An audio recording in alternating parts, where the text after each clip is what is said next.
ပါရမီ7ပါးမြတ်တရားအပိုင်းလေးတရားဒေသနာတော်ဒီနေ့ညဓမ္မသဘင်ခန္ဓာကိုရွှေဘုံတော်သခင်ရှင်တော်မြတ်ဖရာ၏မဟာကရုဏာဂုဏ်ကိုအာယုပြုကတိကျုဖွဲ့ဆိုအပ်သောဝန္ဒနာပနာမအာတိတဂါထာကိုရွတ်ဆိုပူဇော်ခြင်းဖြင့်စတင်ကြရအောင်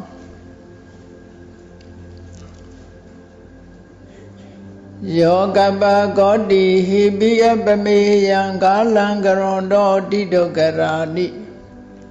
ခေရံကတောလောကဟိတယာနာထောနမောမဟာကရုဏိကတတတယောနာထောဝိနိယအများစွာတတ္တဝါဤချမ်းသာစီးပွားလိုလားတောင်းတဂုံပေါင်းခါသဖြင့်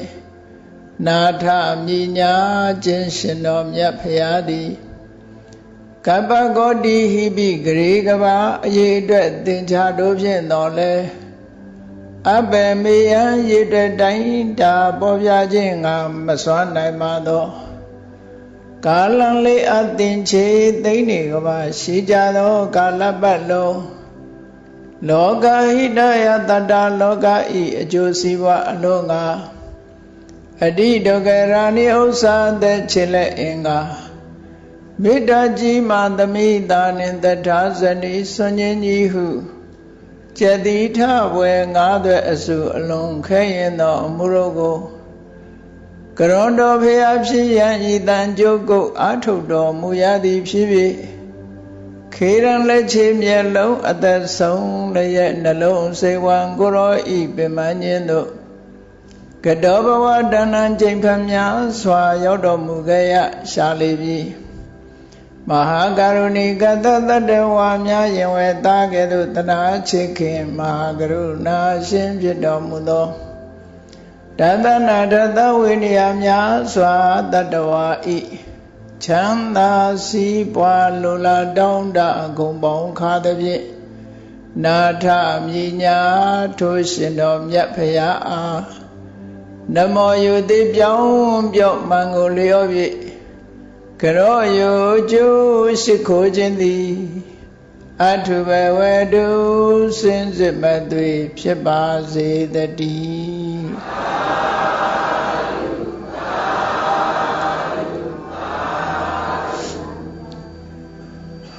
ပါရမီ7ပါးမြတ်တရားပိုင်းလေးသီလပါရမီဖြစ်ခြင်းခဲ့ပုံပတ်သက်ပြီးတော့ဒီကနေ့သီလအကြောင်းရှေးဥစွာမှတ်သားကြရမှာဖြစ်တယ်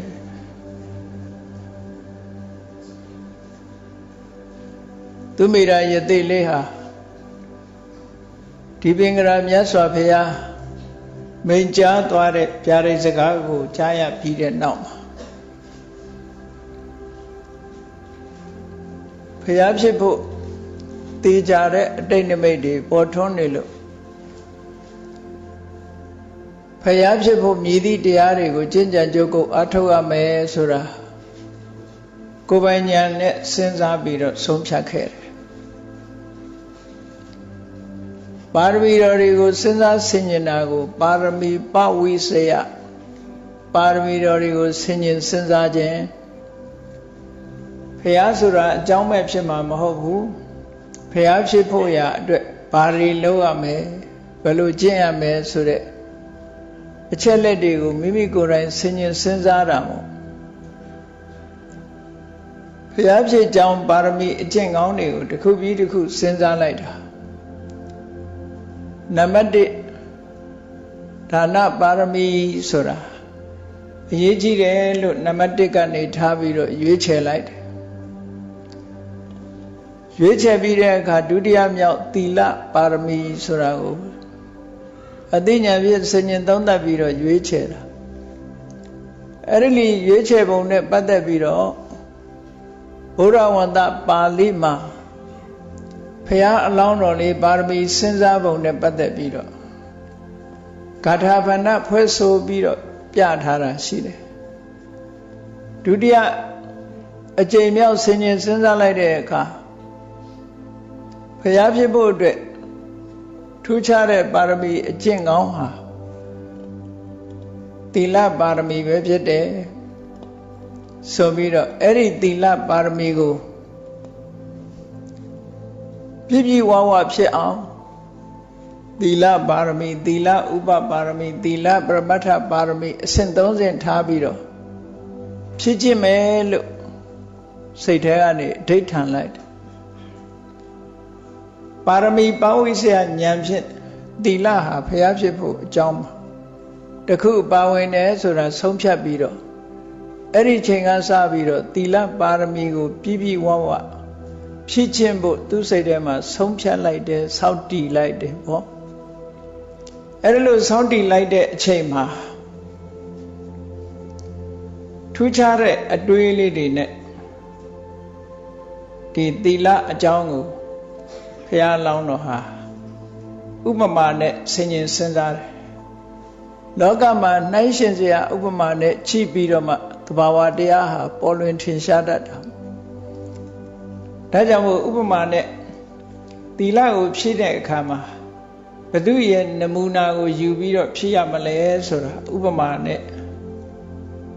သူမိတာယတိကဘယ်ပုံဆင်ញင်စဉ်းစားတုံးဆိုတော့ယထာပိသမရိဝါလံကိတ္တမိန်စီပတိလက်ခိတံ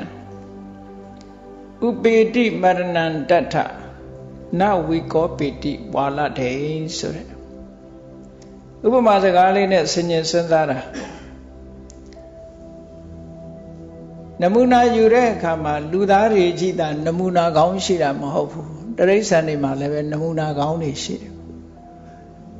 အဲ့ဒီနမူနာကောင်းတွေကိုယူကြရတဲ့အခါမှာသီလပါရမီနဲ့ပတ်သက်ပြီးတော့နမူနာကောင်းစဉ်းစားလိုက်တဲ့အခါမှာအသက်ဆွန့်ပြီးတော့မိမိကာကွယ်ရမယ့်ဆောင်းလျှောက်ရမယ့်အရာကိုအသက်ဆွန့်ပြီးတော့စောက်ထိန်သွားတဲ့တတ္တဝါဟာသမရလို့ခေါ်တဲ့တတ္တဝါပဲသမရဆိုတာ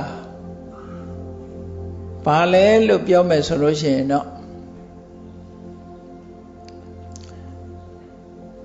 တေးသေးချာချာမသိရတဲ့အခါကျတော့သူ့နာမည်အတိုင်းပဲသမရသားကောင်လို့ဒီလိုပြန်ကြတယ်အဲ့ဒီသမရလို့အမည်ရတဲ့သားကောင်ဟာသမင်လားတရေလားဘယ်လိုဟာလဲလို့ဆိုတာဆုံးဖြတ်လိုက်တဲ့အခါကျတော့သမရဆိုတဲ့သားကောင်ဟာတိဘက်တောင်ပေါ်မှာကျက်စားတဲ့တိဘက်နွားလို့ဒီလိုထိပ်ပဲအဲ့ဒါလို့ဆုံးဖြတ်ကြတယ်တိဘက်ဆိုတဲ့နိုင်ငံအားလုံးသိတဲ့အတိုင်းပဲကုန်းမြင့်ဒေသဖြစ်သည့်အတွက်ကြောင့်အလွန်အေးတယ်အလွန်အေးတဲ့ဒေသမှာဖြစ်ရတဲ့တတ္တဝါတွေဟာသူတို့တဘာဝနေပြီးတော့အေးကိုကာကွယ်ဖို့ဆိုပြီးအမွှေးရှည်ကြီးတွေပါလေးရှိတာပေါ့ဒါတဘာဝအဖန်တီးပေးထားတာကံကဖန်တီးပေးထားတယ်လို့ဒီလိုပြောအဲ့ဒီတိဘက်နွားဟာတိဘက်ကုန်းမြင့်နေမှာကျက်စားပြီးတော့အဲ့ဒီမှာရှိတဲ့နွားသူ့မှာနမူနာကောင်းရှိတယ်ဘယ်လိုနမူနာကောင်းလဲလို့ဆိုလို့ရှိရင်ဘတော်တဆသူ့ရဲ့အမြည်းဆန်တစ်ခုဟာသွားရင်လာရင်စားရင်တောင်းရင်နဲ့သွားရကနေပြီးတော့အဲ့ဒီမြည်းဆန်လေးဟာစူးကြုံတချုံနဲ့ညှိပြီးတော့သွားမယ်ဆိုလို့ရှိရင်သူတို့ရဲ့တဘာဝကပေးတဲ့အသည့်နဲ့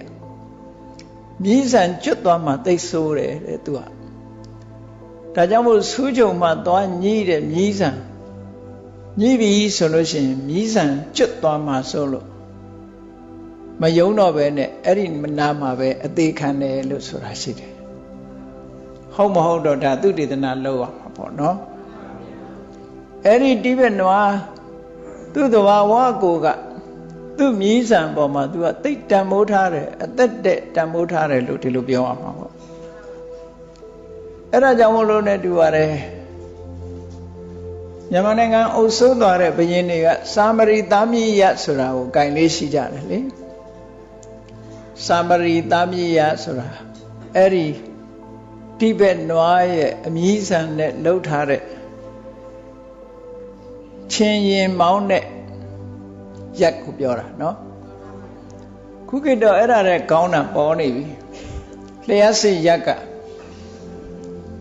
အဲ့လူတွေသုံးကြတယ်တိရစ္ဆာန်အကောင်တွေကိုအဲ့ဒီမှာလျှက်စစ်ရက်တောင်နဲ့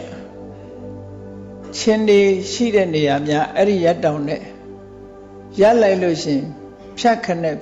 အတန်လေးမိသွားတာပထမစတွေ့တော့ကတော်တော်ထူးဆန်းသွားတယ်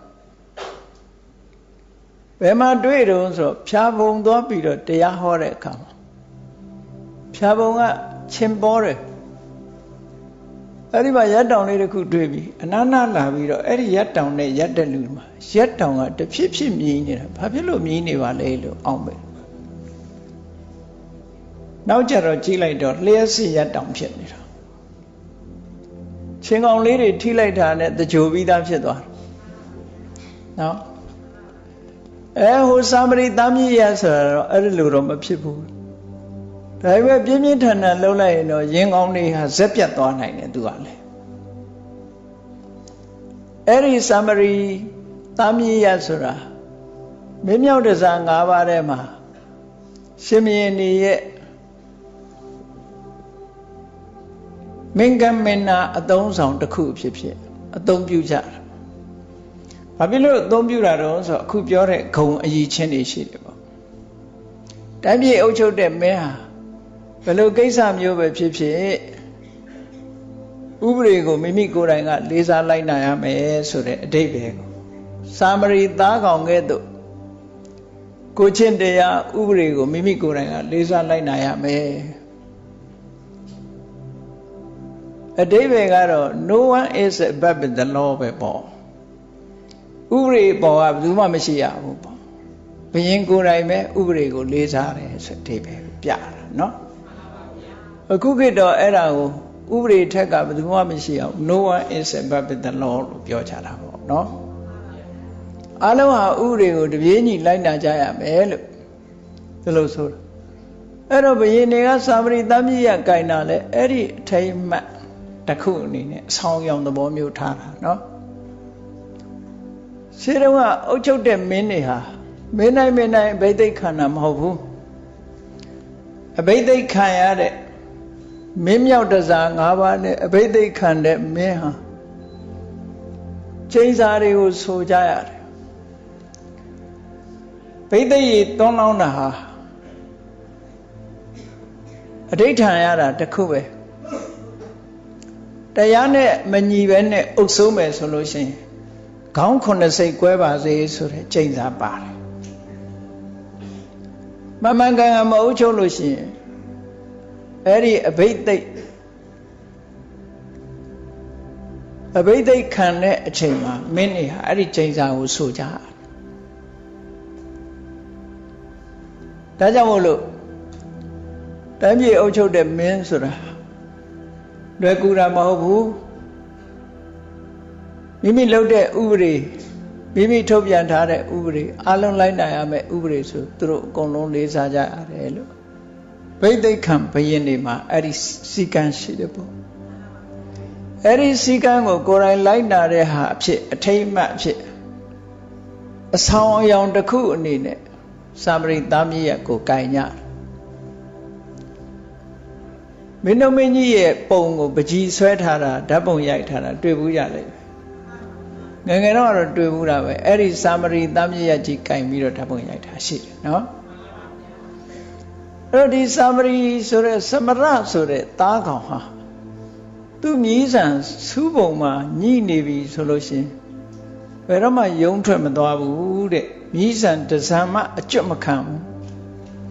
အသက်ပဲအသေးခံတယ်လို့ဘယ်လိုဆိုတာနော်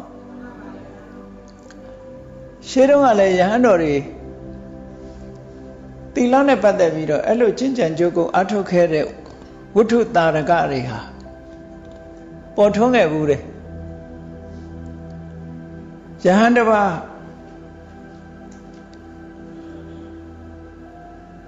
လူဆိုးတွေကဖမ်းပြီးတော့ နွယ်ပင်ကိုမဖြတ်ဘဲနဲ့အမြင့်တန်းလန်းနဲ့မြေထဲမှာရှိနေတဲ့နွယ်ကြိုးနဲ့အဲ့ဒီယဟန်ကိုတစ်ပင်တစ်ပင်ခြိထားခဲ့နွယ်ကြိုးကနွယ်ပင်ကအမြင့်နှုတ်ပြီးတော့ဖြတ်ထားတဲ့နွယ်ပင်မဟုတ်ဘူးအရှင်မဖြတ်သေးတဲ့နွယ်ပင်နဲ့ခြိထားခဲ့တော့တောမီလောင်းလာတဲ့အခါအဲ့ဒီယဟန်ကယုံပြတ်ပြေးမယ်ဆိုရင်ဖြစ်တယ်သို့တော်လည်းယဟန်ဆိုတာဘုဒ္ဓဂမပါရဗျတာယပါစိတ္တိယဆိုတဲ့စိကံဥပဒေတစ်ခုရှိတယ်တစ်ပင်ကိုမဖြတ်စည်းရဘူးနွယ်မြက်တစ်ပင်တွေကိုမဖြတ်စည်းရဘူးယဟန်နေမှာဖြတ်စည်းလို့ရှိရင်ပါစိတ်အာဘတဲ့တယ်လို့အပြစ်တစ်ခုသတ်မှတ်ထားတဲ့ဥပဒေရှိတယ်ပေါ့အဲ့ဒီဥပဒေကိုလေးစားလိုက်နာတော့အဖြစ်အဲ့ဒီယဟန်ဟာအသက်ဖက်အသေးခံတယ်နွယ်ပင်ကိုပြတ်အောင်မလုပ်ခဲ့ဘူးတဲ့အဲ့တော့စာမရီသားမြည့်ရလို့ပဲစာမရီသားကောင်လို့ပဲသူ့ရဲ့အမြင့်တမ်းအမတမတန်မိုးရှိတာမန်ပုဂ္ဂိုလ်တွေကြည့်မယ်ဆိုလို့ရှိရင်တော့အလကားငတုံးကိုယ့်အကိုတီလနောက်မှဆောက်တည်ရတာပဲနော်ဒီလိုတွေးမှာပဲတီလဆိုတာနောက်ပြန်ဆောက်တည်ရတာပဲအသက်သေးသွားတာပဲတန်မိုးရှိမလဲလို့ဒီလိုတွေးတဲ့လူလည်းရှိမှာပဲသို့တော့အဲ့ဒီယဟန်တော်ကအဲ့လိုမတွေးဘူးအသက်ဟာတန်မိုးမရှိဘူးသီလဟာတန်မိုးရှိတယ်လို့ဒီလိုတွေးတယ်ဘုရားလောင်းတွေကလည်းပဲဒီတိုင်းပဲတွေးပုံတွေးနည်းကမတူကြဘူးပေါ့ဘုရားလောင်းတွေလည်းသီလဟာတန်မိုးရှိတယ်အသက်ကသီလလောက်တန်မိုးမရှိဘူးလို့ဒီလိုတွေးတာအဲ့လိုတွေးသည့်အတွက်ကြောင့်အဆုံးခံခြင်းခံရင်အသက်ဖက်အဆုံးခံမယ်သီလကိုဆုံးခံမှုတဲ့လောကလူအများစုကတော့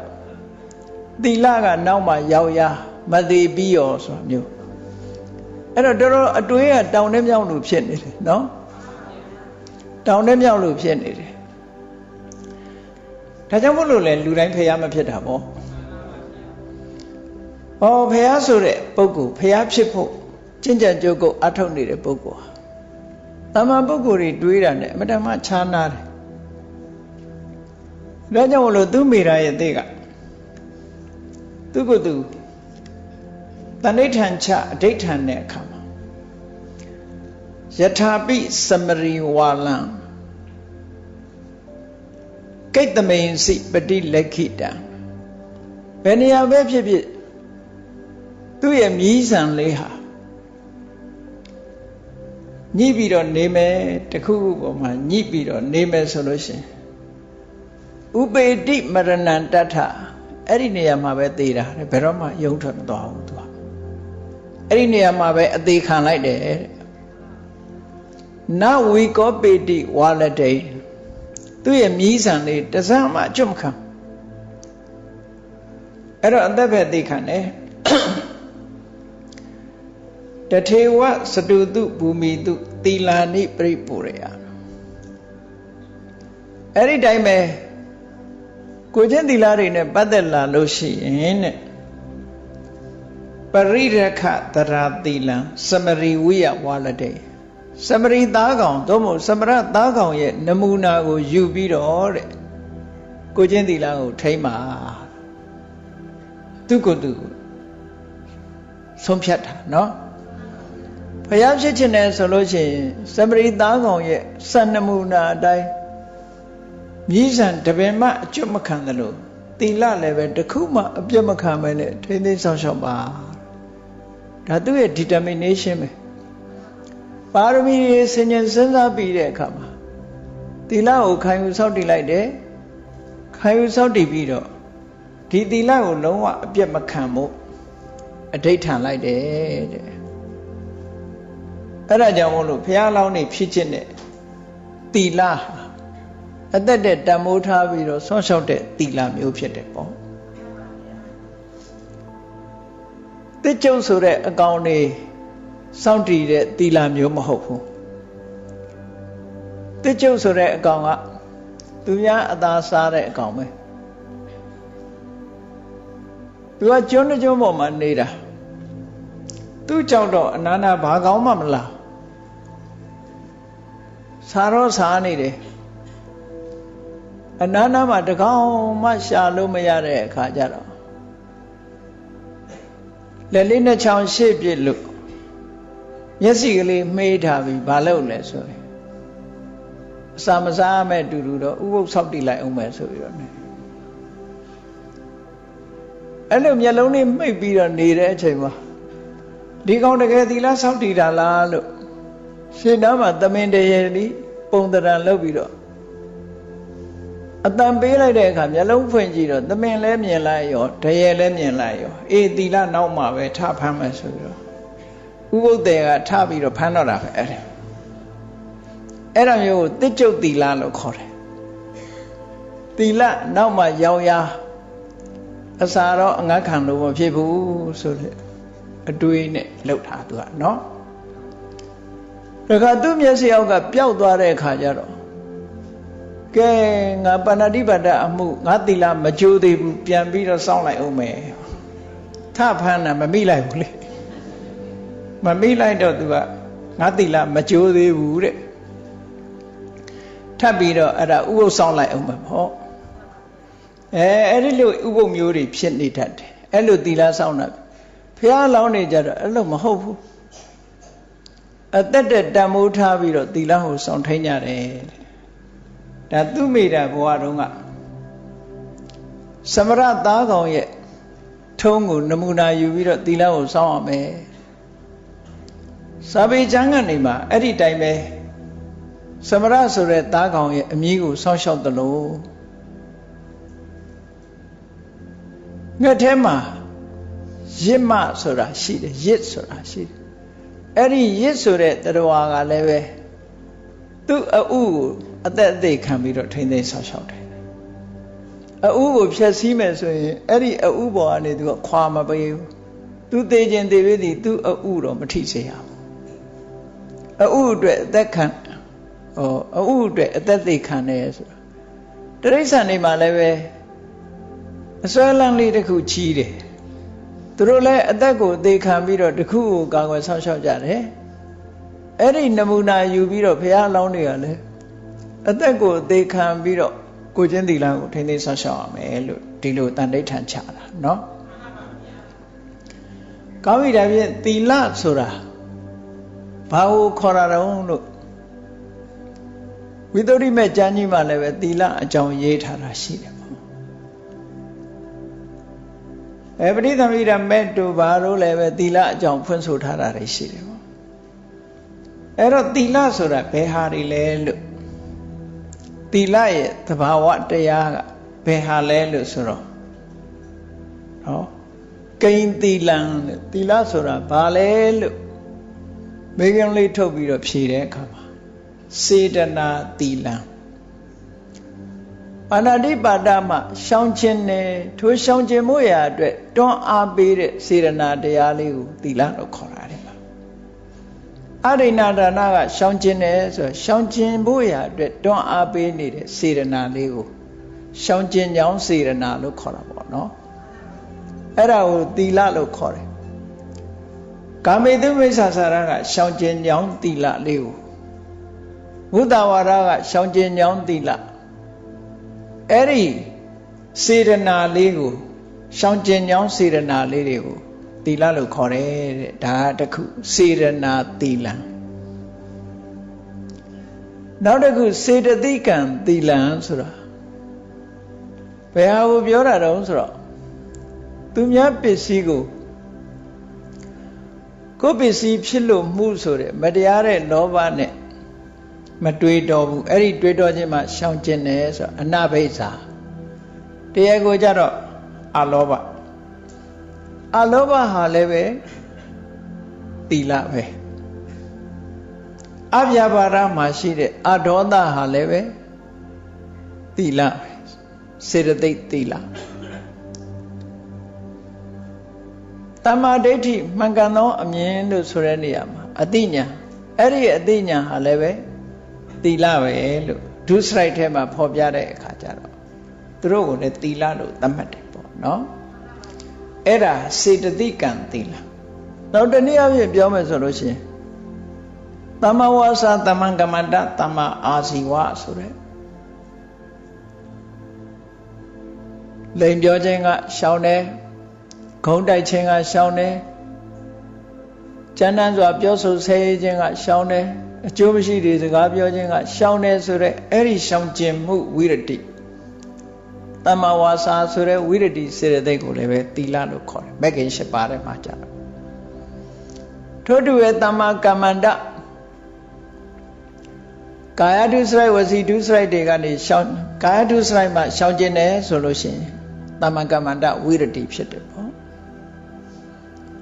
သမ္မာအာဇီဝမမမကန်အသက်မွေးခြင်းဒုစရိုက်ဖြင့်အသက်မွေးဝမ်းကြောင်းပြုလုပ်ခြင်းဆိုတာကရှောင်ကျင်ရင်သမ္မာအာဇီဝ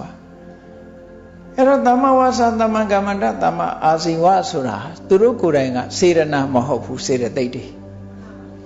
အဲ့ဒီစေတသိက်တွေကိုလည်းပဲသီလလို့ခေါ်တယ်လို့ဆိုလိုတာเนาะစေရနာကိုလည်းသီလလို့ခေါ်တယ်စေတသိက်တရားတွေကိုလည်းသီလလို့ခေါ်တယ်တဲ့နောက်တစ်ခုကတံဝရောသီလစုပ်ပိတ်ထိန်ချုပ်ခြင်းကိုလည်းသီလလို့ခေါ်တယ်စုပ်ပိတ်တယ်ထိန်ချုပ်တယ်ဆိုတာတတိကအကုသိုလ်မဖြစ်အောင်စုပ်ပိတ်တယ်အသိဉာဏ်နဲ့စုပ်ပိတ်တယ်လုံလဝိရိယနဲ့ဆုပ်ပိတ်တယ်တိခဏ်ခြင်းဆိုတဲ့ခန္တီတရားနဲ့ဆုပ်ပိတ်တယ်အဲ့ဒီအကုသိုလ်တွေမဖြစ်ရအောင်ဆုပ်ပိတ်ဆောင်စည်းမှုဆိုတာကိုလည်းပဲသီလလို့ခေါ်တယ်တဲ့နောက်တစ်ခုကအဝိတိတ်ကမောသီလ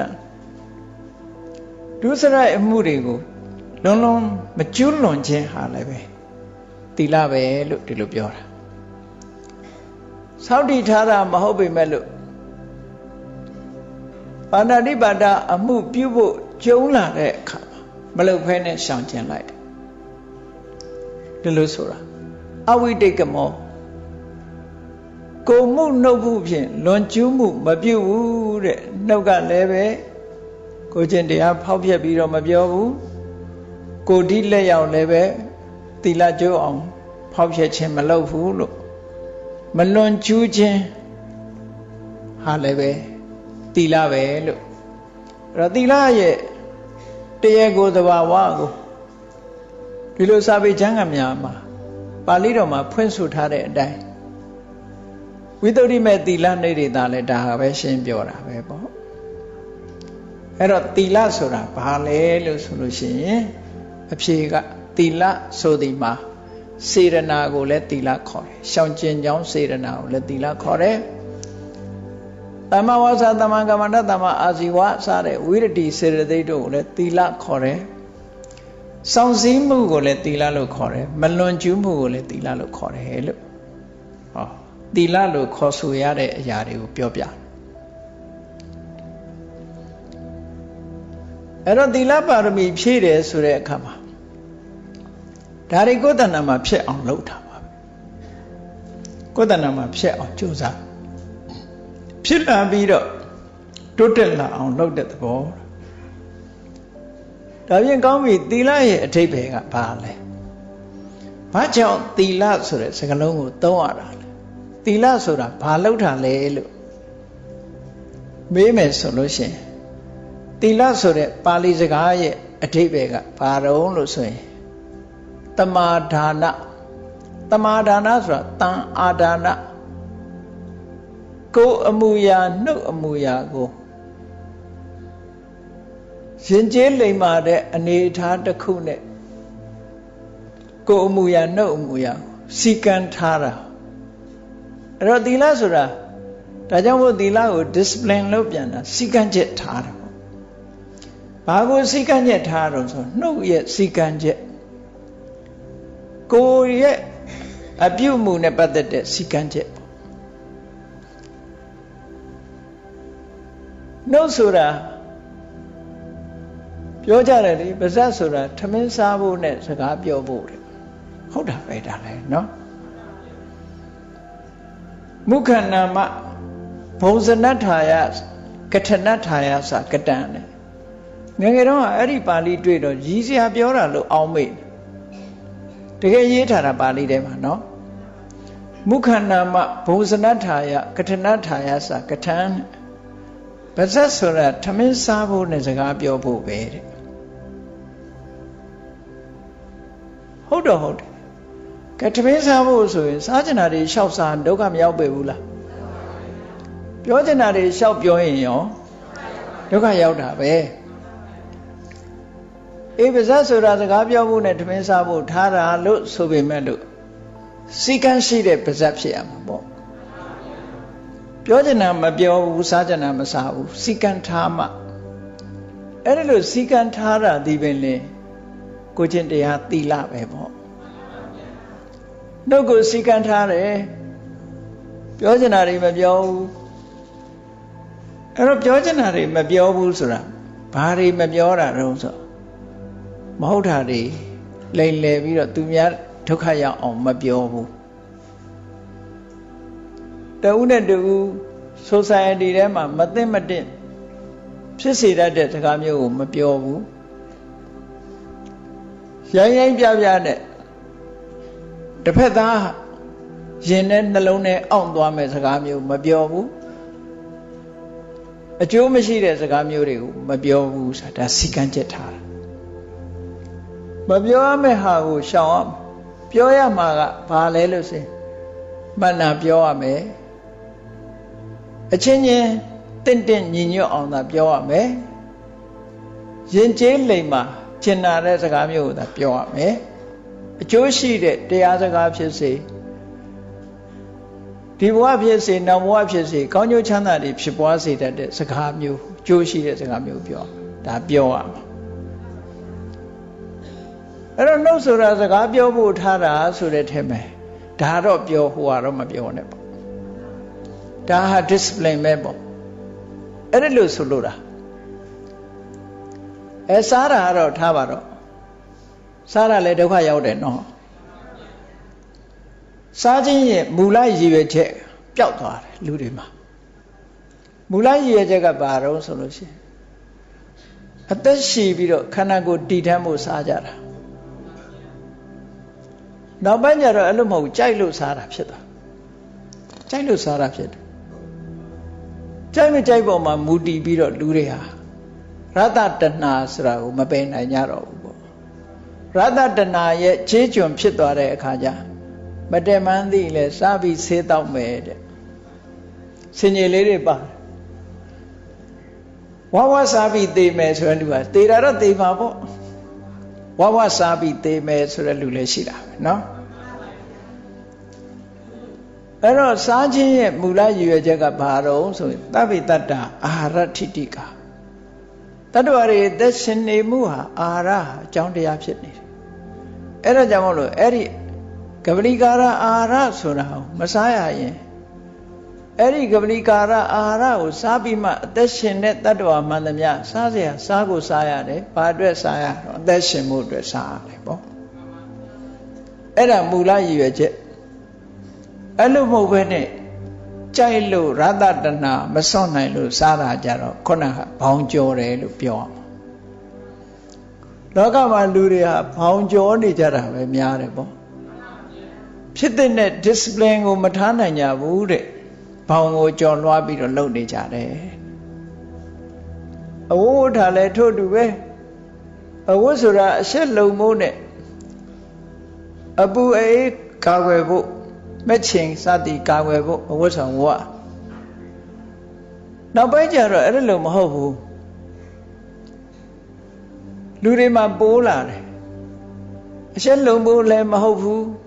နော်အရှက်လုံဖို့ထဲ့မစင်စားဘူးအပူအေးကာဝယ်ဖို့ဆိုတာလည်းထဲ့မစင်စားဘူးဘာစဉ်းစားလာတော့ဆိုဒီဝလေးနဲ့ငါနဲ့လိုက်လာဆိုဒါမို့ဝတ်ဆိုင်တွေမှာကိုလုံးမော်မှန်ကြီးတွေရှိပုံရတယ်ကြည့်အဝတ်တကူဝယ်တော့မယ်ဆိုလို့ရှိရင်ကိုနဲ့ကတ်ကြည့်ပြီးတော့လှမလှကြည့်လိုက်သေးတာအဲ့တော့အဝတ်တဲ့နေရာမှာလဲလူတွေကဘောင်ကျော်နေပြီဆိုတာသိတာပေါ့နော်မူလရည်ရွယ်ချက်မရှိတော့ပျောက်သွားပြီလှဖို့ဝတ်တာဖြစ်သွားပြီနောက်ပိုင်းကျတော့ဒါတွေကလည်းတကယ်စဉ်းစားကြည့်မယ်ဆိုလို့ရှိရင်တော့ သိနိုင်တယ်ပေါ့အဲ့တော့သီလဆိုဒီမှာနှုတ်ကိုစီကံထားတာကိုယ်ကိုစီကံထားတာကိုယ်အမှုနဲ့နှုတ်အမှုကိုစီကံထားတာစီကံအတိုင်းဆောင်ရွက်တာဒါကိုတမာဒါနလို့ဒီလိုပြောတာကိုယ်အမှုနှုတ်အမှုတွေကိုစီးမဲ့ကမ်းမဲ့မပြောဖို့စီးမဲ့ကမ်းမဲ့မလုပ်ဖို့ဆိုတဲ့စီကံတကြပြောဆိုဖို့စီကံတကြပြုလုပ်ဖို့ဆိုတာနှစ်ခုအဲ့ဒီစီကံအတိုင်းလိုက်နာဆောင်ရွက်ခြင်းကိုသီလလို့ခေါ်တာပဲနောက်အဓိပ္ပာယ်တစ်ခုကဘာလဲလို့ဆိုရင်ဥပဒါရဏတဲ့ဆောင်ထားခြင်းကုသိုလ်တရားတွေဟာကိုချင်းသီလရှိမှတည်မြဲတယ်ကိုချင်းသီလမရှိဘူးဆိုရင်ကုသိုလ်တွေဟာအိုးခွဲထဲမှာအိုးပေါက်ထဲရေလောင်းတယ်လို့ပဲကုသိုလ်တွေဟာယိုထွက်ကုန်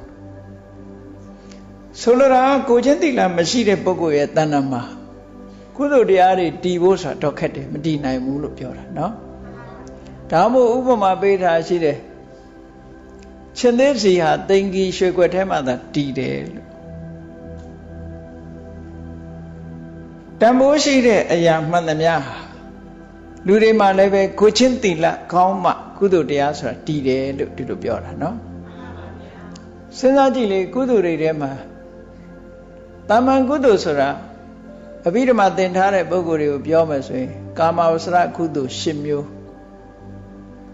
ဒါနလုပ်တာလည်းအဲ့ဒီစိတ်နဲ့ပဲလုပ်တယ်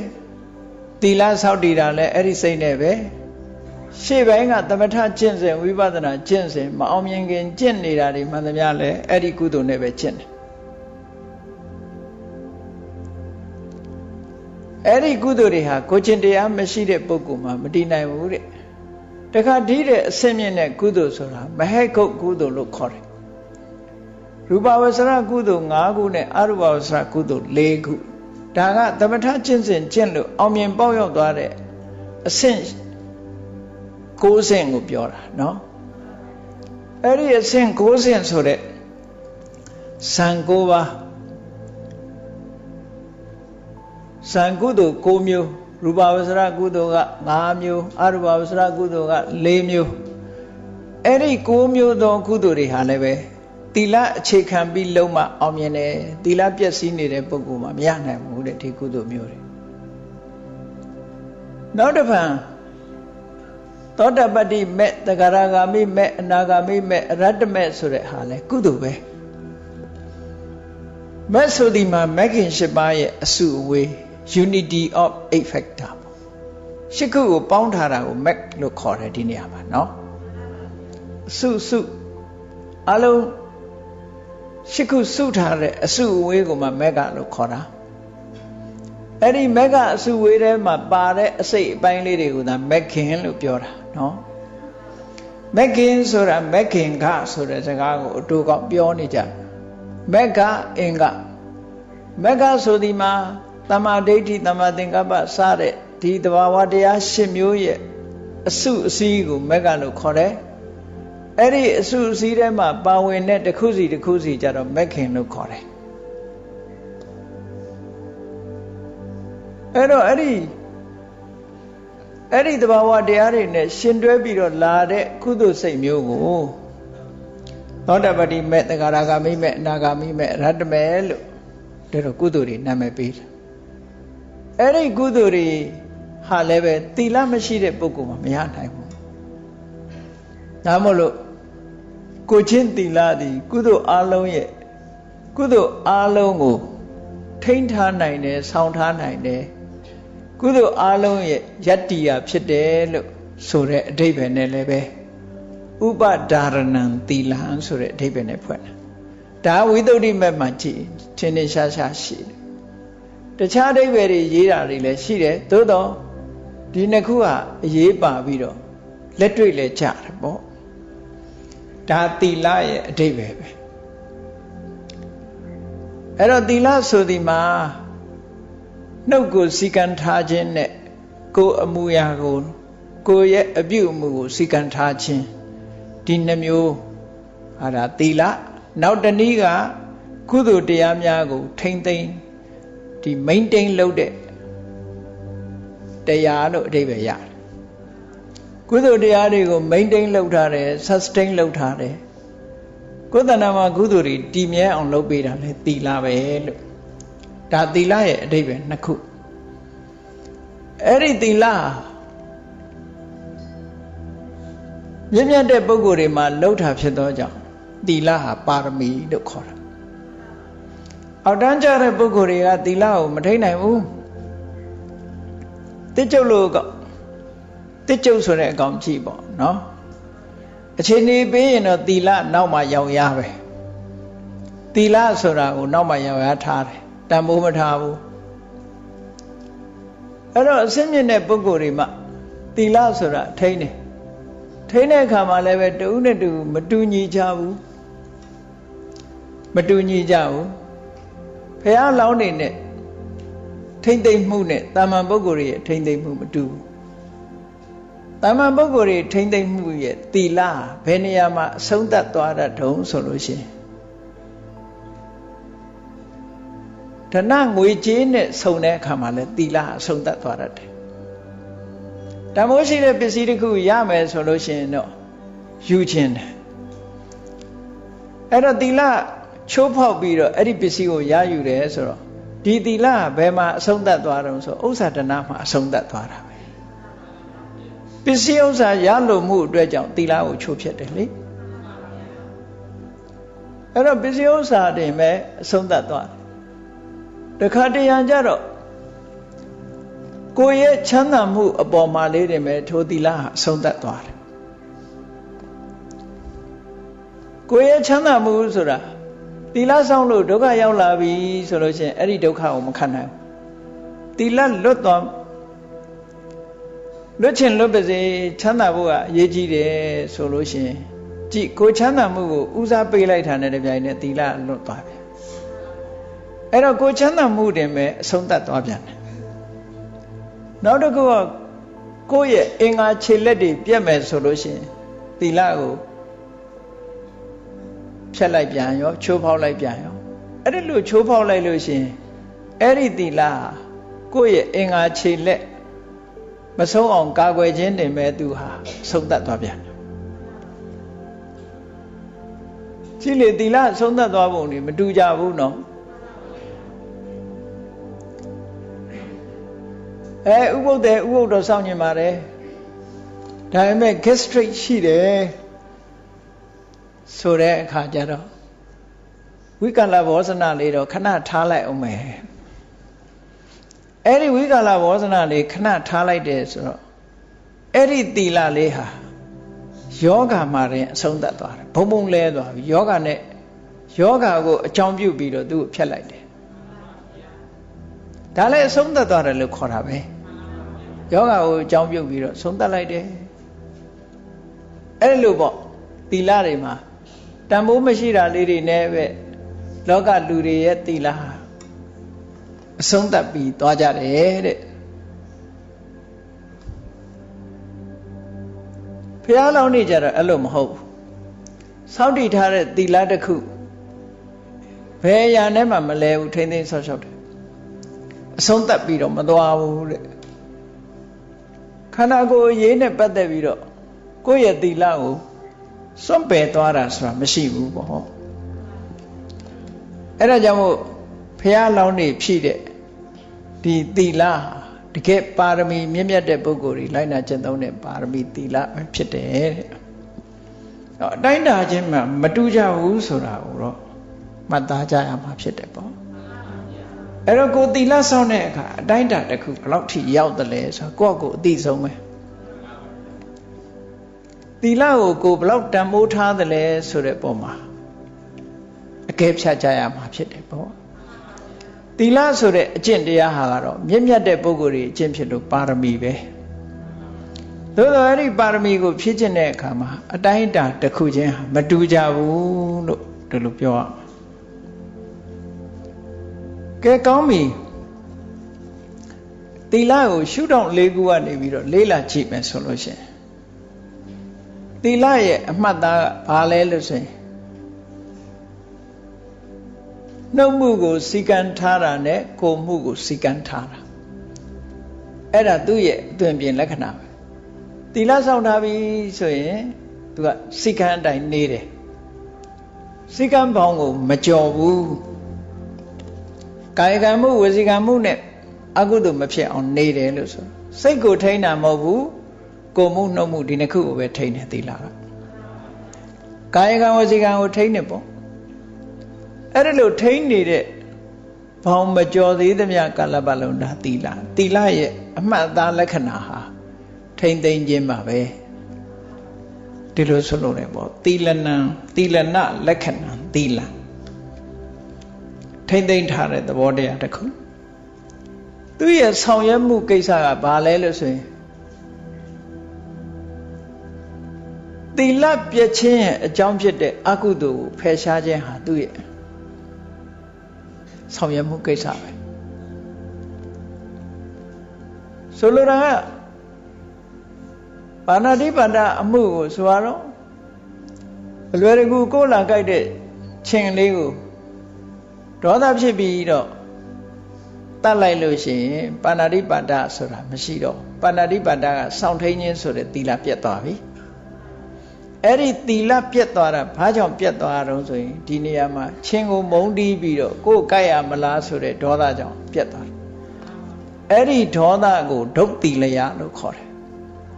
သီလပြတ်ခြင်းရဲ့အကြောင်း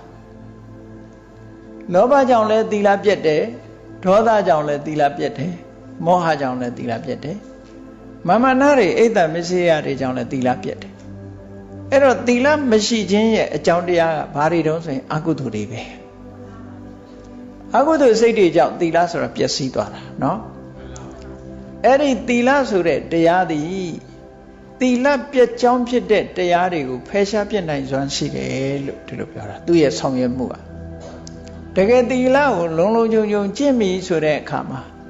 ဒေါသကြောင့်လည်းသီလမပြတ်တော့ဘူးလောဘကြောင့်လည်းသီလမပြတ်တော့ဘူးဒုတ်သီလဆိုတဲ့ပုဂ္ဂိုလ်မဖြစ်တော့ဘူးဒုတ်သီလဆိုတဲ့စကားလုံးကသီလမရှိသူလို့အဓိပ္ပာယ်ရတယ်ဒုတ်သီလယလို့ပါလာလို့ရှိရင်ကတော့သီလမရှိခြင်းရဲ့အကြောင်းဖြစ်တဲ့သီလမရှိသူရဲ့အကြောင်းဖြစ်တဲ့အကုသိုလ်လို့ဒီလိုအဓိပ္ပာယ်ရတယ်အကုသိုလ်တစ်ခုကိုအကြောင်းပြုပြီးတော့လူတယောက်ဟာကိုချင်းတရားပြတ်ပြားသွားတာပဲပေါ့အဲ့ဒီကိုချင်းတရားပြတ်ပွားခြင်းရဲ့အကြောင်းဖြစ်တဲ့အကုသိုလ်တရားတွေကိုဟောဒီသီလကဖယ်ရှားပြတ်နိုင်တယ်တဲ့ဒီလိုဆိုလိုတာเนาะနောက်တစ်ခုကဘာတော့ဆိုရင်အနဝိဇ္ဇရတ္တသီလရှိနေတဲ့ပုဂ္ဂိုလ်ဟာအပြစ်ကင်းနေတယ်သီလဆိုတဲ့ဘောင်အတွင်းကနေပြီးသွားမယ်နှုတ်ကို discipline ထားတယ်ကိုယ်မှုကို discipline နဲ့စီကံချက်နဲ့ထားတယ်ဆိုလို့ရှိရင်လေအဲ့ဒီပုဂ္ဂိုလ်ဟာကိုယ်မှုနှုတ်မှုနဲ့ပတ်သက်ပြီးရင်အပြစ်ကင်းနေတယ်အပြစ်မရှိဘူးအဲ့ဒီအပြစ်မရှိအောင်ဘယ်သူကဆောင်ရွက်ပေးနေတာတုံးဆိုတော့သီလကဆောင်ရွက်ပေးတာ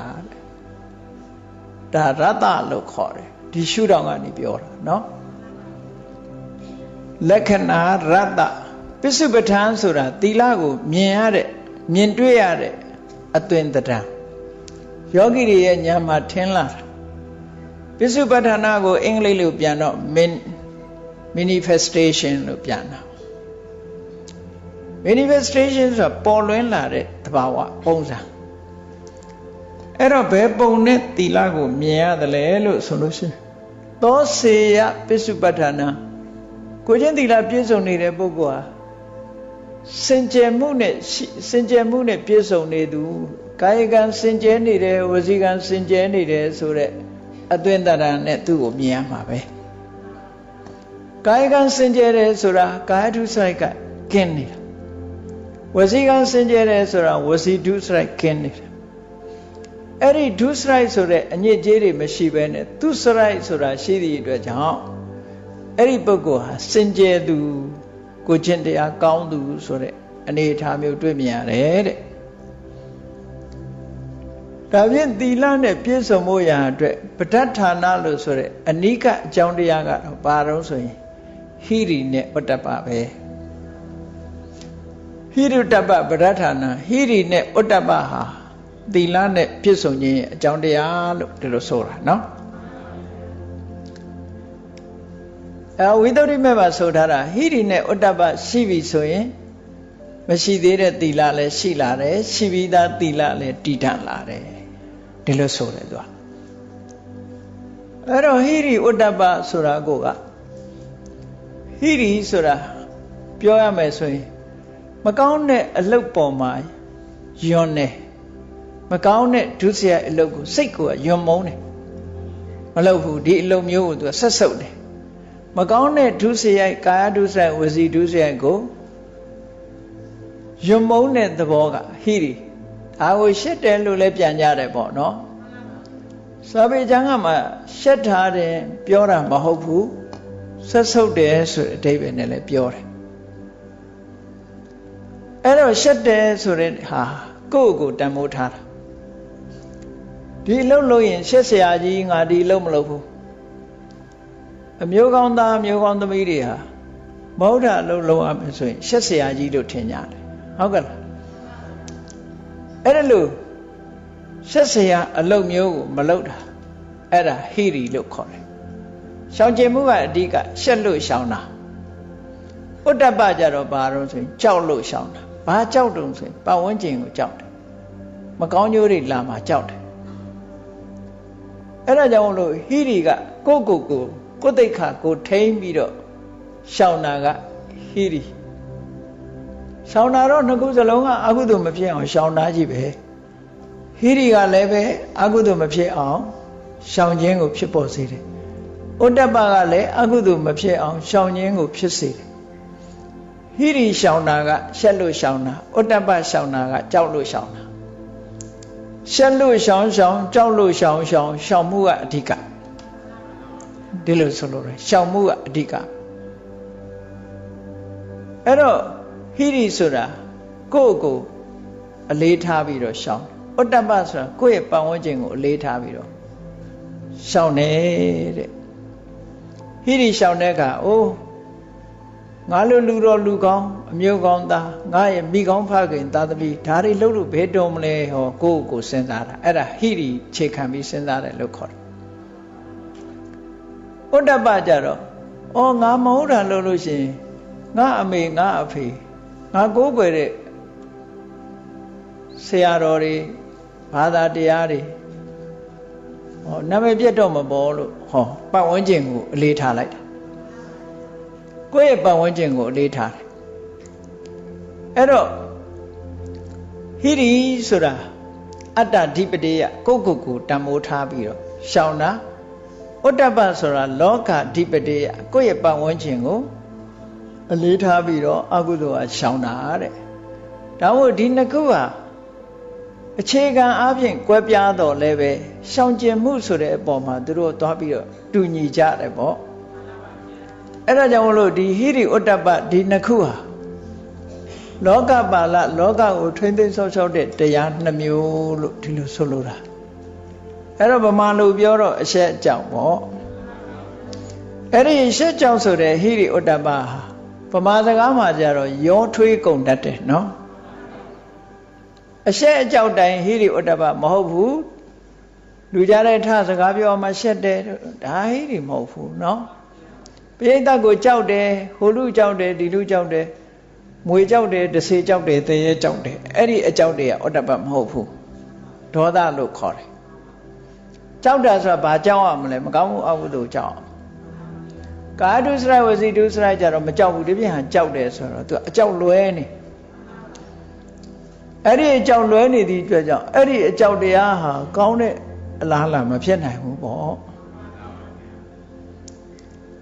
ဒါကြောင့်မလို့ဒီဟိရိဥတ္တပဟာကိုချင်းသီလဖြစ်ပေါ်လာခြင်းအတွက်အနိကဆုံးသောအကြောင်းတရားပဲဟိရိဥတ္တပမပါဘူးဆိုလို့ရှိရင်သီလပြည့်စုံမှုသီလဖြစ်ပေါ်မှုဆိုတာမလွယ်ဘူးလို့ဒီလိုပြောတာနော်ဒါလည်းဝိသုဒ္ဓိဘက်မှာအကျယ်ချက်ပြီးတော့ရေးသားထားတာ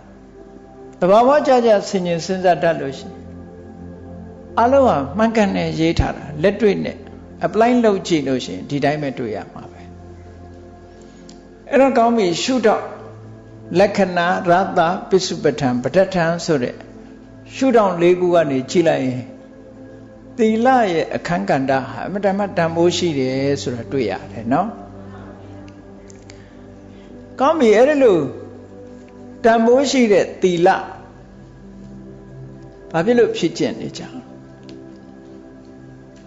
ဘယ်ရာပဲဖြစ်ဖြစ်တန်ဖိုးရှိတဲ့သီလအလုပ်တစ်ခုရဲ့ကောင်းကျိုးချမ်းသာအကျိုးအာနိသင်ဆိုတာရှိကိုရှိတယ်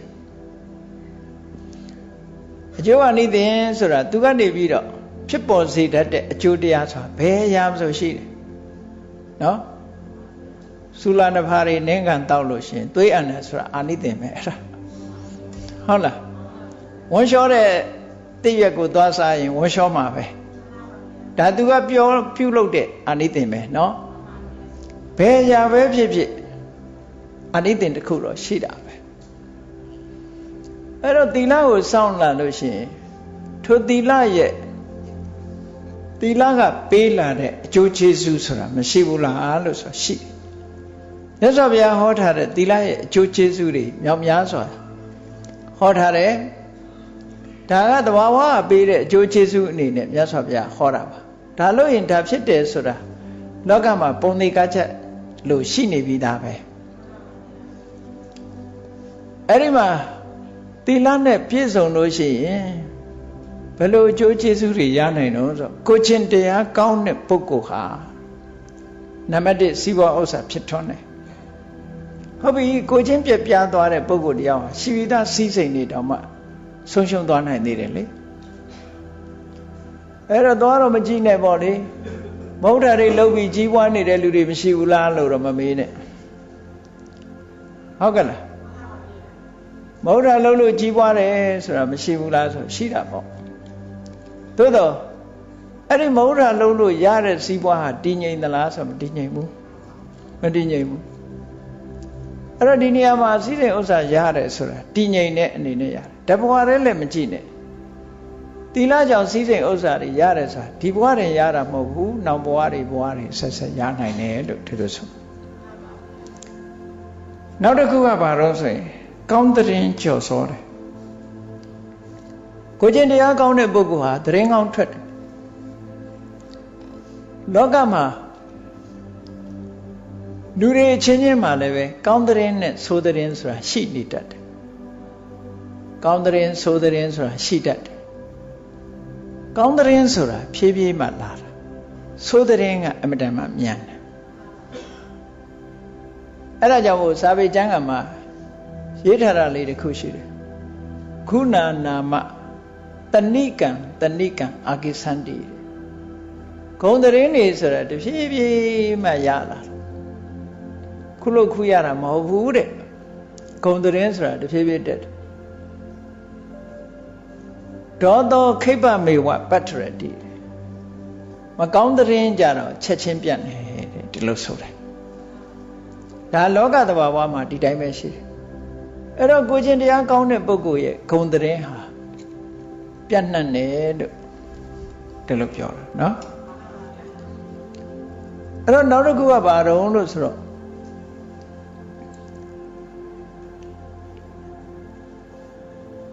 နံပါတ်1ကစီးစိမ်ဥစ္စာရရှိခြင်းနံပါတ်2ကကောင်းသတင်းကြော်စောခြင်းနံပါတ်3ကဘာလဲလို့ဆိုရင်ကိုချင်းတရားကောင်းတဲ့ပုဂ္ဂိုလ်ဟာဘယ်ပရိသတ်ထဲပဲသွားရဲရဲဝံ့ဝံ့သွားရဲတယ်ဘာဖြစ်လို့လဲဆိုသူမဟုတ်တာမှမလုပ်တာနော်အားလုံးကလည်းသူ့ကိုလူတော်လူကောင်းလို့သိကြသိသည့်အတွက်ကြောင့်သူ့အနေနဲ့ပရိသတ်ထဲမှာယွန်းတွန့်ဆိုတာမရှိဘူးမျက်နှာပြောင်တိုက်ပြီးမယွန်းတဲ့ပုဂ္ဂိုလ်လည်းရှိသေးတယ်ဒါဟုတ်ကဲ့မျက်နှာပြောင်တိုက်ပြီးမယွန်းတာတော့ဒီသီလကြောင့်မဟုတ်ဘူးနော်မျက်နှာပြောင်တိုက်လို့ပဲမှတ်ပြီးတော့ဒါသီလမှာရနိုင်တဲ့အကျိုးကျေးဇူးလေးတွေကိုပြောပြနောက်တစ်ခုကသေကံဤမှာတွေ့ဝေမိန်မောအော်ဟစ်ညည်းညူပြီးမသေးရဘူးတဲ့သေပုံသေနည်းကလည်းအမျိုးမျိုးရှိနေတယ်တခါတော့ကအမေရိကလာတဲ့ nurse တယောက်ကမေးဘူး အမျိုးသမီးနာစကသူနဲ့ဆုံတွေ့တော့သူဟာတဲ့နောက်ဆုံးအချိန်မျောလင်းချက်ကင်းနေတဲ့လူမမာတွေကိုထိမ့်သိမ်းဆောက်ရှောက်ရတဲ့ nurse လုပ်ငန်းကိုသူလုပ်တယ်တဲ့အဲ့ဒါကြောင့်မို့လို့လူတွေသေသွားတာတွေသေကဏိထီအောင်သူကအနီးနားမှာအများအားစောင့်ကြည့်နေရတာသူ့မှာအတွေ့အကြုံတွေအများကြီးရှိတယ်ပေါ့တချို့ကမျက်လုံးကြီးပြူးပြီးတော့ကြောက်လန့်တကြားသေသွားတာရှိတယ်တချို့ကအော်ဟစ်ပြီးသေသွားတာလည်းရှိတယ်တဲ့တချို့ကပြုံးပြီးတော့သေတာလည်းရှိတယ်အဲ့ဒါဘာဖြစ်လို့တော့လို့သမီးဒုဗုဒ္ဓဘာသာဘုရားဟောတရားအရာဆိုလို့ရှိရင်ဘယ်သူပဲဖြစ်ဖြစ်သေကံဤမှာအာယုန်နမိတ်တွေဟာသုံးမျိုးသုံးစားအနေနဲ့ထင်လာတတ်တယ်လို့အတိတ်ကလုပ်ခဲ့တဲ့ကံတွေစောစောကလုပ်ထားတဲ့ကံတွေဟာအတိတ်သဘောဖြစ်လာပြီးတော့စိတ်ဆိုးရင်စိတ်ဆိုးနေတဲ့သဘောဝမ်းသာရင်ဝမ်းသာနေတဲ့သဘောလေးတွေကံနမိတ်ဆိုတာသေကံဤမှာပေါ်လာတတ်တယ်အဲ့တော့စိတ်ဆိုးတဲ့လူကတော့စိတ်ဆိုးတဲ့ယုတ်ကြီးပေါ်လာမှာပေါ့လို့ကံနမိတ်ထင်တဲ့အခါမှာစိတ်ဆိုးရင်စိတ်ဆိုးတဲ့ပုံစံကာမနမိတ်ဆိုတာအဲ့ဒီကံလုံးတဲ့အချိန်တုန်းကအချမ်းရံနေအချမ်းရံဆိုတာပတ်ဝန်းကျင်အခြေအနေတွေပေါ့အဲ့ဒါတွေကလည်းပဲလက်တွေ့ခံစားနေရသလိုတကယ်လောက်ရသလိုအတိတ်ရဲ့အရေးတွေဟာပြန်ပြီးတော့ပေါ်လာတတ်တယ်ဂတိနမိတ်ဆိုတာသူသွားရမယ့်နေရာတစ်ခုဟာလည်းပဲထင်အောင်မြင်အောင်နဲ့ပေါ်လာတတ်တယ်တဲ့အဲ့ဒီပေါ်လာမှုဟာအကောင်းဆိုလို့ရှိရင်ပြုံပြုံလေးသေးတာပေါ့အဆိုးဆိုလို့ရှိရင်ရုန်းကန်ပြီးတော့မဲ့ရွက်အော်ဟစ်ပြီးသေးတာပေါ့အဲ့ဒါလို့ရှိတယ်လို့ကံကမ္မနမိတ်ဂတိနမိတ်တွေထင်ပြီးတော့နောက်ဆုံးအချိန်မှာလူတွေဟာအဲ့ဒါလို့သေသွားကြငယ်ငယ်တုန်းကကြားဘူးတာတဆေကိုစရင်တွက်ထားလားဘာလို့ထားလားမသိဘူးအဖွားကြီးတွေဘုရားရှိခိုးတဲ့အခါမှာကြားဘူးတယ်ပေါ့ခေါင်းပေါင်းပြူဖော်လုံးနဲ့ပြုံးပြုံးကလေးသေတဲ့တဆေတဲ့ဘာဆိုရဲတော့မသိဘူးငယ်တော့အဲ့ဒါကြားဘူးနေတယ်တဆေတွေကိုသူကသေုပ်ခွဲပြီးတော့ပြောနေတာနော်ခေါင်းပေါင်းပြူဖော်လုံးနဲ့ပြုံးပြုံးကလေးသေတဲ့တဆေကိုလည်းကျွေးပါတယ်ပေါ့အဲ့တော့တဆေကလည်းမျိုးမျိုးရှိပုံရတယ်ကြက်တာနော်အဲ့တော့သေတဲ့အချိန်မှာပုံစံအမျိုးမျိုးနဲ့သေတာဟာစိတ်အာယုန်ထဲမှာပေါ်လာတဲ့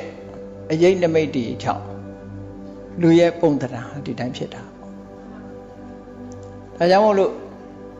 မကောင်းတဲ့အလုပ်တွေများတဲ့ပုဂ္ဂိုလ်တွေဟာသေကံဤကြတော့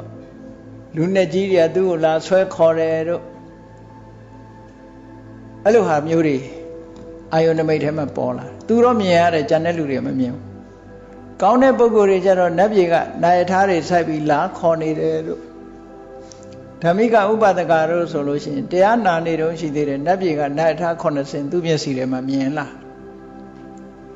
ပြီးတော့ဗတ်စကားသမားတွေလိုပဲအလူရဲ့ခေါ်ကြတာနော်ဗတ်စကားသမားတွေအလူရဲ့ခေါ်ဗတ်စကားခိတ်မှာဗတ်စကားသမားတွေခေါ်တယ်လို့ပဲ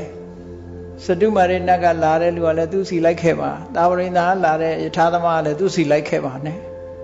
အလူရဲ့ခေါ်နေကြတာကို तू ကကြားတယ်ကြံတဲ့ပုဂ္ဂိုလ်တွေမကြားကြားတော့ဗာပြောတော့ဆိုင်းကြပါအောင်ငါတရားနာနေတော့ဆိုင်းပါအောင်လို့ပြောတော့ယဟန်တွေက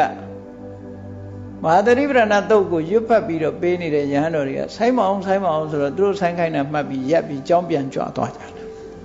ဟိုကဆိုင်းခိုင်းတာဟိုဘတ်စကားသမားတွေအော်နေလို့ဆိုင်းခိုင်းတာနော်အဲ့တော့သူမျက်စိထဲမှာဒီလိုမြင်လာတာဒီကနေ့ကျတော့ဒီလိုမြင်တတ်တာတော့ကောင်းတာလုပ်တဲ့ပုဂ္ဂိုလ်တွေဟာကောင်းတာတွေကိုမြင်လာတဲ့အခါမှာဒီကနေ့မှာပြုံးနဲ့ပျော်ရွှင်နဲ့ဘဝတစ်ခုအဆုံးသတ်သွားတာပေါ့ဒါအဲ့ဒါကိုအော်ဟစ်ညှဉ်းညူပြီးသိရတာကိုတွေ့ဝေသိတယ်လို့ခေါ်တယ်ပျော်ရွှင်နဲ့ကောင်းတဲ့ဘုံကိုရောက်မယ်လို့သိတဲ့အသေးမျိုးကြတော့ဒါမတွေ့မဝေသိတယ်လို့ဒီလိုပြောတာသိပြီးတဲ့နောက်မှာကောင်းရသုဂတိရောက်ခြင်းဆိုတဲ့ဒီ၅မျိုးအဲ့ဒီအကျိုး၅မျိုးဟာသီလရဲ့အကျိုး၅မျိုးပဲဖြစ်ပါတယ်လို့ မြတ်စွာဘုရားကအင်္ဂုတ္တရပါဠိမှာဒီလိုခေါ်ထားတာရှိတယ်နော်ဒီအကျိုးကျေးဇူးတွေကိုခံစားရတယ်အဲ့တော့ဘုရားလောင်းတွေဟာပါရမီသီလကိုဖြစ်ကျင့်ပြီလို့ဆိုတဲ့အခါမှာဒီသီလရဲ့တန်ဖိုးပြည့်ပြည့်ဝဝရအောင်ပစ္စည်းဥစ္စာအဆုံးခံပြီးတော့ကျင့်တယ်ကိုယ်လက်ခြေအင်္ဂါအဆုံးခံပြီးတော့သီလကိုဖြစ်ကျင့်တယ်အသက်ကိုအဆုံးခံပြီးတော့ဖြစ်ကျင့်တယ်တဲ့တာမန်ပစ္စည်းဥစ္စာအဆုံးခံပြီးတော့ဖြစ်ကျင့်တဲ့သီလကိုတော့သီလပါရမီလို့ပဲခေါ်မယ်ခြေလက်အင်္ဂါအဆုံးခံပြီးတော့ကျင့်တဲ့သီလကြတော့ဥပပါရမီလို့ခေါ်မယ်အသက်ကိုစွန့်ပြီးတော့ကျင့်တဲ့သီလကြတော့ပရမတ္ထသီလပရမတ္ထပါရမီလို့ဒီလိုခေါ်ရတာပေါ့နော်အဲ့တော့သီလဆိုတဲ့သဘောတရားဟာလူတွေမှာဘဝတန်တရားကပါလာတဲ့အကုသိုလ်တွေကိလေသာတွေဆိုတာဆိုလိုတာပုရုဇဉ်တွေမှန်သမျှအကုသိုလ်တွေက positive ပဲဒါနော်ကိလေသာတွေက positive ဖြစ်နေလောဘကလည်းဖြစ်နိုင်ခြေရှိတယ်ဒေါသကလည်းဖြစ်နိုင်ခြေရှိတယ်မာမနာတွေအိတ်တာတွေမစ္စရိယတွေအားလုံးကဖြစ်နိုင်ခြေရှိတယ် positive တွေကြီးပဲလူတွေကအိတ်ချိုင်ပြီးသား positive မှတ်နေတယ်နော်အဲ့ဒီကိလေသာတွေဟာ line latent ဆိုစိတ်အစဉ်ထဲမှာသူက remain ဖြစ် possibility potentiality ဆိုတဲ့အသုံးနဲ့ပြောမယ်ဆိုလို့ရှိရင်ကိလေသာတွေကဖြစ်နိုင်ခြေအနေနဲ့စိတ်အစဉ်ထဲမှာရှိအာယုန်နဲ့ဆုံတွဲလိုက်ပြီးမမှန်မကန်နှလုံးသွင်းလိုက်ပြီးဆိုတာနဲ့တပြိုင်နက်လောဘကလည်းဘွားကနေပေါ်လာတာပဲဒေါသကလည်းဘွားကနေပေါ်လာတာမောဟကလည်းပေါ်လာလိုက်တာပဲအဲ့တော့တတ္တဝါတွေတဏ္ဍာမှာမပယ်ရသေးလို့ရှိရင်ဒါတွေကအခြေအနေတစ်ခုနဲ့ပေါင်းစပ်မိသွားလို့ရှိရင်ဘွားကနေပေါ်လာအဲ့တော့ positive ဖြစ်နေတာကိုအနုတ္တယလို့ခေါ်တာပဲဘွားကနေပေါ်လာတာကိုပရိယုဋ္ဌာဏလို့ခေါ်တယ်အကြောင်းတိုက်ဆိုင်လို့ပေါ်လာရင်ပရိယုဋ္ဌာဏ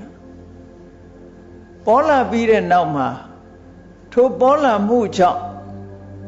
နှုတ်ကပြောသွားတယ်သို့မဟုတ်စိတ်ထဲကကူးတယ်နှုတ်ကပြောတယ်ကိုယ်ကြီးလက်ရောက်လှုပ်တယ်ဆိုတာကြတော့ဝိတိတ်ကမ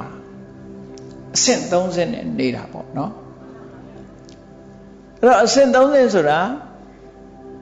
ပထမမူလအခြေကိုအနုတ္တယအကြောင်းတိုက်ဆိုင်လို့ပေါ်လာတာကပရိယုဋ္ဌာဏပေါ်လာတာကြောင့်မို့လို့တခုခုကိုလွန်ကျူးဖောက်ပြလိုက်တာကဝိတိတ်ကမလို့ဘုန်းကြီးတို့တွေရဲ့တဏ္ဍာမှာဒီတိုင်းပဲရှိတယ်ဒေါသလေးတစ်ခုပဲစဉ်းစားကြည့်ပြုံးနဲ့နေတာလေဒေါသမရှိသေးရင်ဒါပေမဲ့အနုတ္တယအနေနဲ့ရှိနေတယ်နော်တရားရောက်ကလာပြီးတော့စော်ကားပြီးဆဲလိုက်ပြီးဆိုတာနဲ့မျက်နှာကြောတင်းပြီးတော့ဒေါသဘွားနဲ့ပေါ်လာအဲ့ဒါကြတော့ပရိယုဋ္ဌာဏပေါ်လာပြီးတဲ့နောက်ဒီလူကိုပြန်ပြီးတော့ဆဲလိုက်မယ်ရိုက်လိုက်မယ်နှက်လိုက်မယ်ဆိုဝိတိတ်ကမအဲ့လိုသုံးဆင့်လာတာကိုအဲ့ဒီသုံးဆင့်လာတဲ့အခါမှာဒီဝိတိတ်ကမဆိုတဲ့လူသိထင်ရှားတဲ့အကုသိုလ်တရားကိုဟောဒီသီလကနေထိမ့်ပေးထားတာထိမ့်ပေးလိုက်တာဒီဝိတိတ်ကမဆိုတဲ့အဆိုးဆုံးအရာကိုသီလနဲ့ဖန်ထိန်တာလွန်ကျူးမှုဆိုတာသီလစောင့်ထိန်နေသည့်အတွက်ကြောင့်လွန်ကျူးမှုဆိုတာမဖြစ်လာတော့ပရိယုဋ္ဌာဏကိုမထိန်နိုင်ဘူး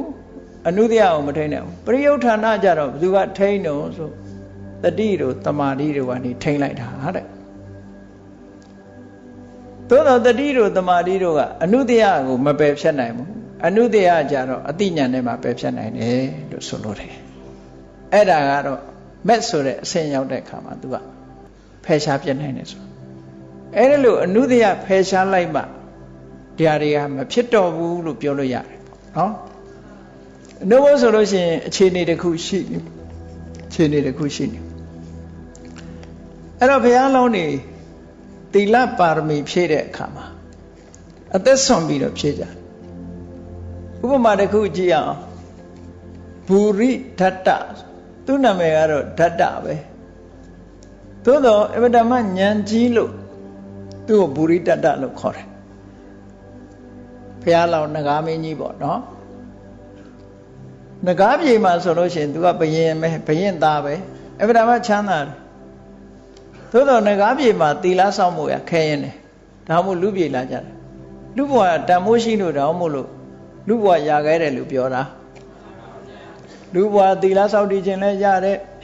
ကမ္မထာအထုတ်ခြင်းလည်းရတယ်နော်ကောင်းတာတွေအကုန်လုံးလို့ရတယ်ကောင်းတာတွေတင်အကုန်လုံးလို့ရတာမဟုတ်ဘူးအဆိုးတွေလည်းအကုန်လုံးလို့ရတယ်လူပြေနော်သွားကျင်လို့ရှိရင်အဝိဇ္ဇိထီအောင်ဆင်းလို့ရတယ်ဟိုပြမပြေထီအောင်လည်းတက်လို့ရတယ်ဒါမို့လို့လူဘဝကသေရင်လို့ရှိရင်လူဘဝဟာတကယ့်ကို junction ပဲလမ်းနေရဘ ਹੁ ပဲနော်ဘယ်သွားကျင်လူဘဝမှာအကုန်လုံးလို့ရတယ်ပေါ့ဒါကြောင့်မို့ဘုရိတ္တနဂါမင်းကြီးဟာလူပြေလာပြီးတော့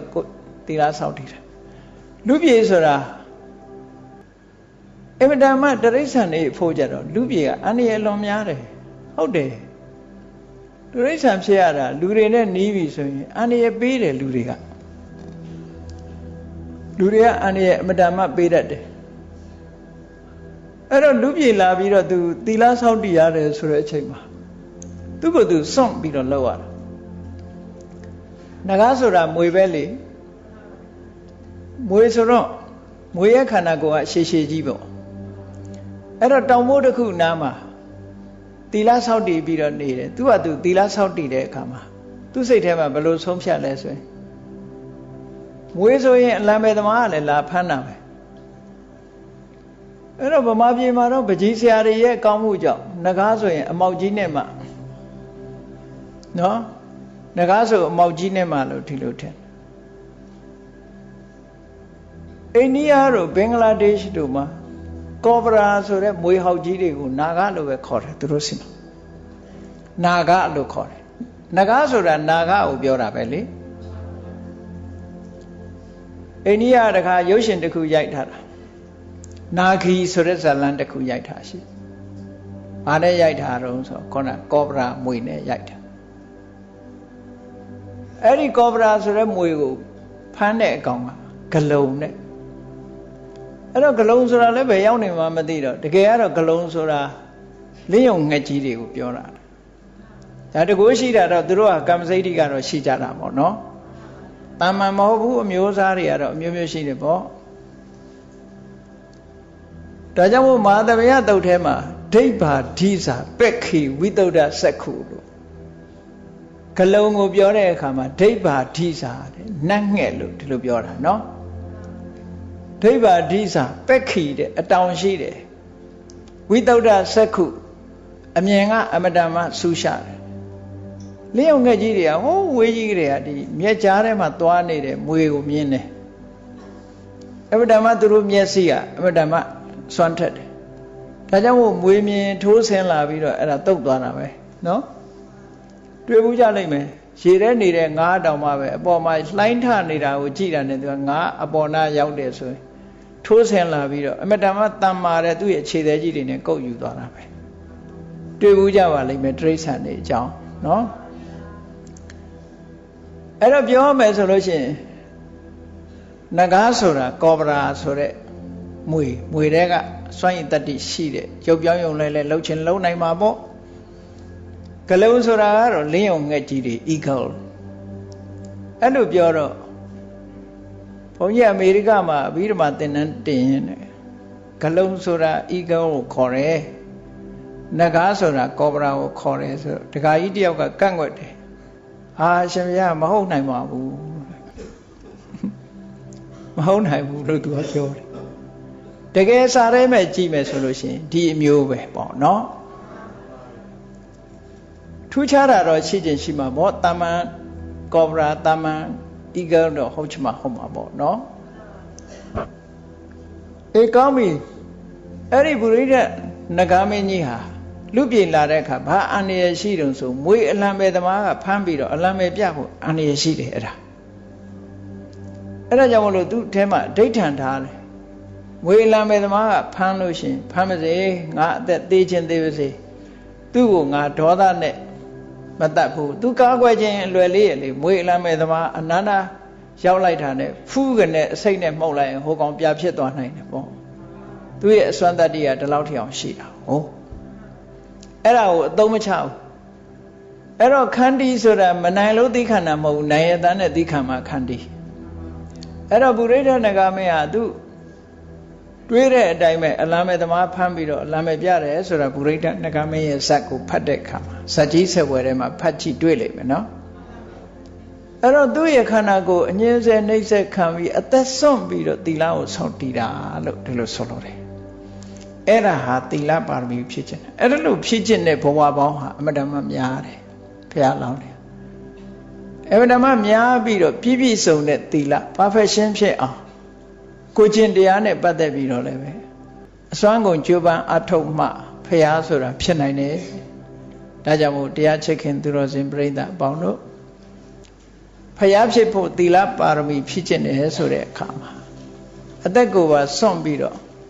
သီလကိုအသက်တဲ့တန်ဖိုးထားပြီးတော့ဖြစ်ခြင်းမှသာဖြစ်နိုင်တယ်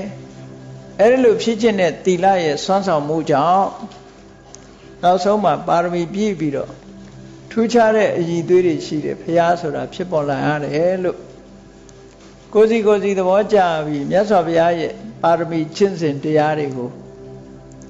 အာယုံပြုကဝမ်းမြောက်ဝမ်းသာကြီးညိုသရာပွားနိုင်ကြပါစေကုန်သတည်း